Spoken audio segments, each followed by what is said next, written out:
गढ़वा जिले में बड़े बालू माफियाओं को आजादी देकर छोटे बालू कारोबारियों को जेल भेजने का काम पुलिस प्रशासन कर रही है।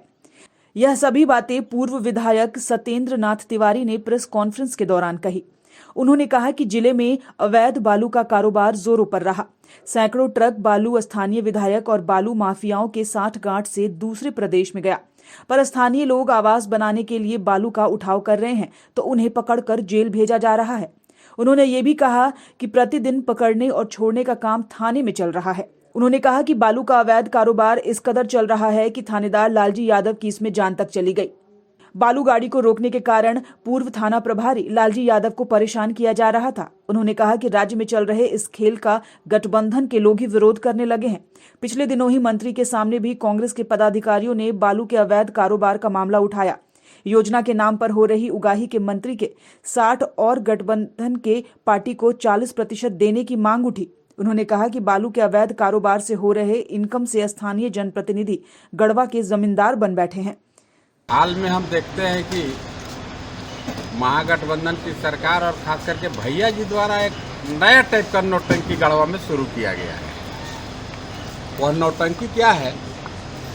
खनन विभाग और पुलिस पदाधिकारी बालू घाट में जा करके और उनका कहना है कि भाई अवैध बालू का कारोबार बंद होना चाहिए। मेरा भैया जी से, यहाँ के स्थानीय विधायक से ये प्रश्न है कि भाई जब एनजीटी का रोक लगा हुआ था, पूरे देश दुनिया में बालू का नदी से एक चम्मच भी निकासी जब नहीं होता था, उस एनजीटी का आपने वायलेशन किया, सरेआम एनजीटी के कानून का आपने उल्लंघन किया और नए टाइप का एक मशीन लाया आपने और नदी में बाढ़ भी बह रहा था और आपने पाइप के माध्यम से बालू निकाल करके करोड़ों अरबों रुपया का यहाँ के बालू का, यहाँ का खनिज संपदा का दोहन और शोषण करके आपने अपना तिजोरी गर्म करने का काम किया।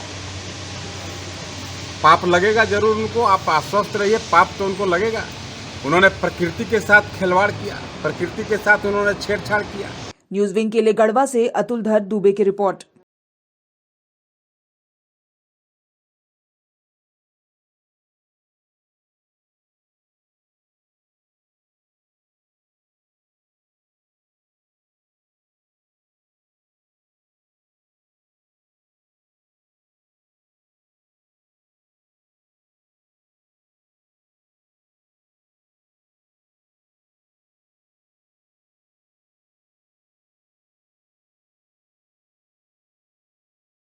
Giridih is a small place, and we have like very less facilities in terms of education and this kind of infrastructure.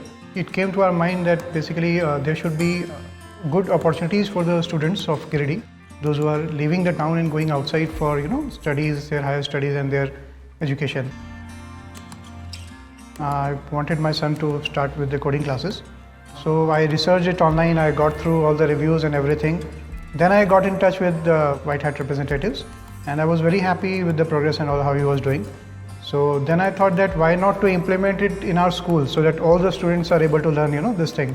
I started coding because we can make our thoughts real. We can interact with the computer. White Hat Junior is helping me to create a web browser. And I think on this part White Hat is actually leading on this coding platform. It is definitely a very good platform and one should implement in every school.